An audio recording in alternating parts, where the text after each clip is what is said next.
먼 과거부터 게임사들은 엉뚱하지만 여러가지 시도와 도전을 해왔다. 이러한 시도와 도전 끝에 탄생한 작품들은 시장에서 크게 성공하거나 아니면 완전히 외면받는 등 성공의 축배와 실패의 쓴맛을 번갈아 가면서 맛보는 게임사들 덕분에 게임 시장은 계속해서 발전하고 어떠한 경우엔 크게 확장되기도 했다. 그리고 소니가 플레이스테이션2의 성공으로 게임 시장의 대통합을 이루던 시절 그들의 머릿속에 한 가지 아이디어가 스쳐갔다. 당시 일본의 가정집이라면 꼭 하나씩 가지고 있는 TV 녹화용 비디오 레코더에 플레이스테이션 게임을 할 수 있게 하여 게임 타이틀 판매량을 늘리면서 동시에 레코더 기기까지 같이 판매할 수 있는 최고의 시나리오라 생각했다. 바로 이거야. 기막힌 아이디어라 생각한 소니는 발빠르게 가전제품 팀들을 모아 그들이 생각한 기막힌 아이디어를 구체화하기 시작했고 그 기막힌 아이디어의 혼종 기기 이름은 바로 플레이스테이션 X였다. 과거의 게임기는 참으로 단순했다. 이름 그대로 게임을 구동시키기 위한 커다란 기기 그 이상 그 이하도 아니었고 사람들은 게임을 하기 위해 게임기를 살 뿐 기기 자체에는 크나큰 관심이 없었다. 그저 자신이 원하는 게임만 할 수 있다면 그것으로 만족했다. 하지만 콘솔 게임기 회사들은 만족할 수 없었다. 게이머라는 한정적인 수요를 노리기에는 당시 게임 시장은 너무나도 작았고 게임만으로는 크나큰 우위를 점할 수 없을 것이라고 생각하면서 한편으로는 다른 사업을 모색해야 하는 것인가 라는 생각도 하였다. 때문에 콘솔 게임기는 시대가 지날수록 기기 성능이 증가하는 것은 물론이고 다른 게임사들이 따라할 수 없는 자신들만의 특색 있는 기술과 기능들을 탑재하기 시작했다. 그리고 마침 플레이스테이션2로 시장을 장악 중인 소니는 가전기기와 콘솔 게임기 산업을 같이 진행 중인 회사였고 그들은 플레이스테이션2가 게임뿐만 아니라 TV 레코더 기능까지 수행할 수 있는 멀티미디어 기기로서 자리 잡기를 원하였다. 그 결과 기존의 플레이스테이션2 게임기에 DVD 플레이어, TV 튜너, 디지털 비디오 녹화기, 기능이란 기능은 모두 총집합시켜 짬뽕시킨 올인원 멀티미디어 기기 플레이스테이션 X를 세상에 내보인다. 2003년 10월 7일 시텍 회장에서 갑작스럽게 발표된 플레이스테이션 X는 기존의 플레이스테이션2와 전혀 다른 외관이었다. 게임기의 생김새라기보다는 비디오 레코더에 더 가까웠으며 소니 또한 이것을 플레이스테이션 게임을 탑재한 비디오 레코더라는 것에 더욱더 강조했다.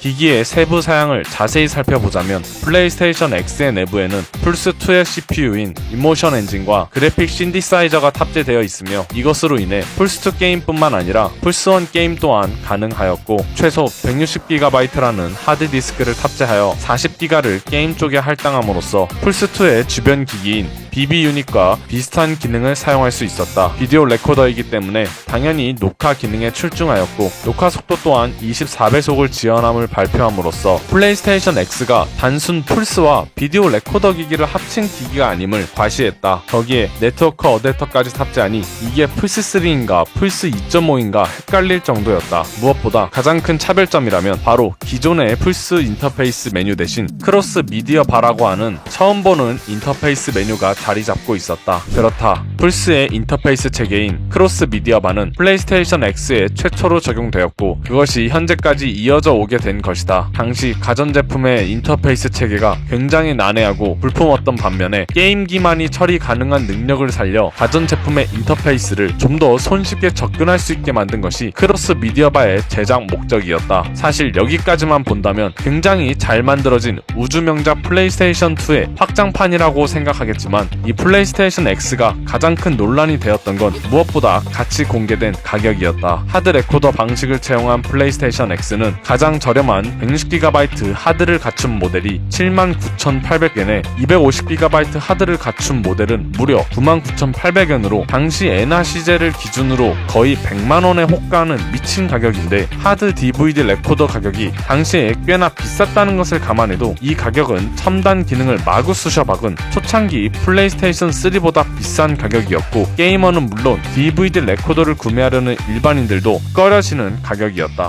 허나 소니는 확신했다. 이 정도 가격이면 다른 시장에 나와 있는 하드 DVD 레코더보다 합리적인 가격이라고 말이다. 플레이스테이션 X가 성공한다면 소니는 홈 비디오와 게임기의 통합을 이루게 된다. 올인원 멀티미디어 게임기. 그것은 마이크로소프트의 엑스박스가 궁극적으로 달성하려는 목표가 아니란 말인가? 하지만 2003년 소니 쇼크라는 거대한 악재를 겪으면서 내노라 하는 일본의 IT 기업들이 삼성전자와 LG에 천천히 잠식되어가는 판국에 플레이스테이션 X는 부진한 실적에 대한 투자자들의 불만을 잠재우기 위해 급하게 준비한 제품이 아니냐는 말이 나돌 정도였다. 그리고 대망의 출시 당일 높은 가격임에도 불구하고 플레이스테이션 X는 플레이스테이션이라는 엄청난 브랜드 가치와 후속기에 대한 기대감에 꽤나 잘 팔려 나갔다. 처음 한 달 동안만이지만 말이다. 시간이 흐를수록 플레이스테이션 X를 구입한 사용자들에게 불만이 터져 나오기 시작했다. 플레이스테이션 X는 예상대로 급하게 준비한 기기이다 보니 소니가 공개한 정보와는 다르게 기기의 스펙이 다운된 요소들이 존재했고 심지어 몇몇 플레이스테이션 2 게임은 작동조차 되지 않았다. 커다란 크기에 비해 발열 문제 또한 존재하였기에 플레이스테이션 2 게임을 하다 보면 발열을 이기지 못하고 기기가 다운되는 현상이 빈번하게 발생하게 된다. 100만원이라는 높은 가격을 지불하고 구입한 기기치고는 불편사항이 상당히 많았고 게임패드 단자가 본체 앞면이 아닌 뒷면에 있는 것은 많은 유저들을 빡치게 했다. 무엇보다 가장 큰 문제는 가격, 소니 프라이스, 이 녀석이 문제였다. 앞서 말한 대로 2003년 당시 레코더 기기 가격은 매우 비싼 편에 속했고 일부 매니아층만 이용하는 기기이다 보니 판매율이 높은 편이 아니었다. 기기 수명 또한 매우 길었다. 그렇기에 이 비싼 가격을 주고 구입하기에는 엄청난 신기능이 있는 것도 아니었고 이미 많은 가정에 DVD 레코더와 플레이스테이션이 보급되어 있고 플레이스테이션 2 또한 멀쩡히 판매되고 있는 판국에 무엇을 보고 구입해야 했을까? 언론에서는